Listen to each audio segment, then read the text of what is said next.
خدا کے نام سے جو بڑا مہربان نہایت رحم کرنے والا ہے۔ ہمارے چینل میں خوش آمدید۔ اگر آپ یہاں پہلی بار آئے ہیں تو براہ کرم ہمارے چینل کو سبسکرائب کریں۔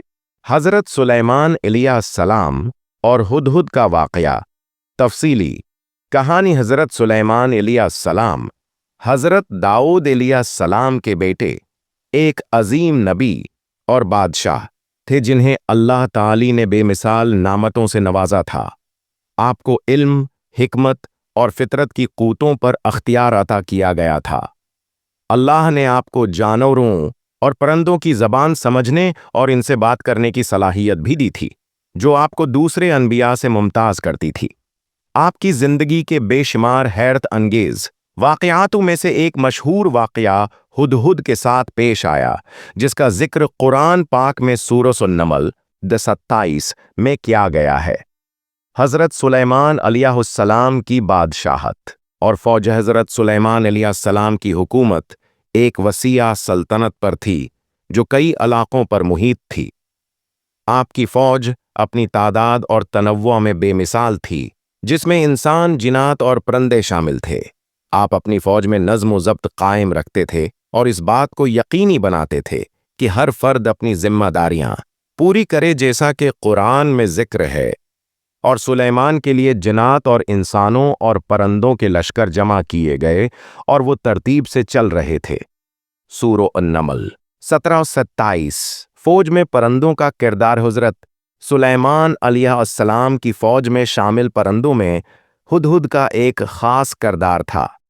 یہ پرندہ اپنی تیز نظر اور خشک علاقوں میں پانی تلاش کرنے کی صلاحیت کی وجہ سے مشہور تھا۔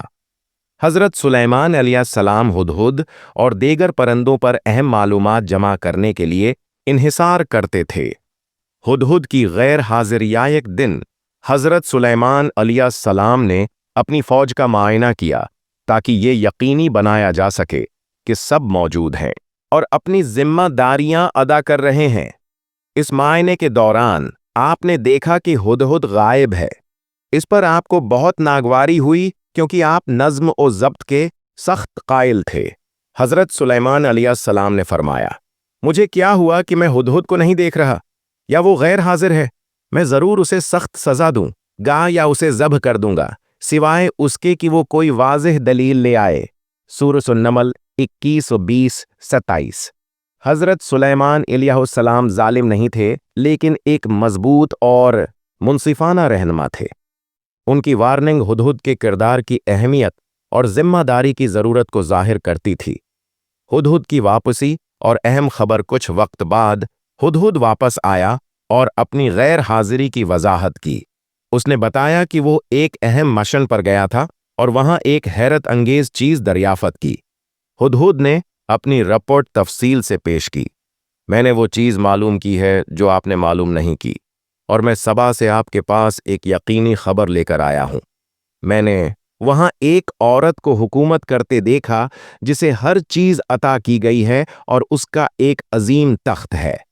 سورۃ النمل 22-23-27۔ ہدہد نے بتایا کہ اس نے سبا، شیبا کے علاقے میں ایک خوشحال سلطنت دریافت کی ہے جس پر ایک ملکہ بلقیس حکومت کرتی ہے۔ اس ملکہ کے پاس ایک غیر معمولی تخت تھا اور وہ ایک طاقتور اور مالدار قوم کی حکمران تھی۔ لیکن ہدہد نے ایک اہم مسئلے کی نشاندہی کی۔ یہ لوگ اللہ کی عبادت کے بجائے سورج کی پرستش کرتے تھے۔ ہدہد نے کہا، میں نے اس کو اور اس کی قوم کو اللہ کے بجائے سورج کو سجدہ کرتے پایا، اور شیطان نے ان کے اعمال کو ان کے لیے مزین کر دیا ہے اور انہیں راستے سے ہٹا دیا ہے، اس لیے وہ ہدایت نہیں پاتے۔ سورۃ النمل 24-27۔ یہ معلومات حضرت سلیمان علیہ السلام کے لیے بہت اہم تھیں، کیونکہ آپ کا مشن لوگوں کو توحید کی طرف بلانا اور صرف اللہ کی عبادت کا پیغام دینا تھا۔ حضرت سلیمان کا ردعمل۔ حضرت سلیمان علیہ السلام نے ہدہد کی بات کو توجہ سے سنا۔ اگرچہ آپ ہدہد پر یقین رکھتے تھے، لیکن آپ نے معلومات کی تصدیق ضروری سمجھی۔ آپ نے فرمایا، ہم دیکھیں گے کہ تم نے سچ کہا ہے یا تم جھوٹوں میں سے ہو۔ میرا یہ خط لے جاؤ اور ان کے پاس ڈال دو، پھر ان سے پیچھے ہٹ جاؤ اور دیکھو کہ وہ کیا جواب دیتے ہیں۔ سورۃ النمل 27-28-27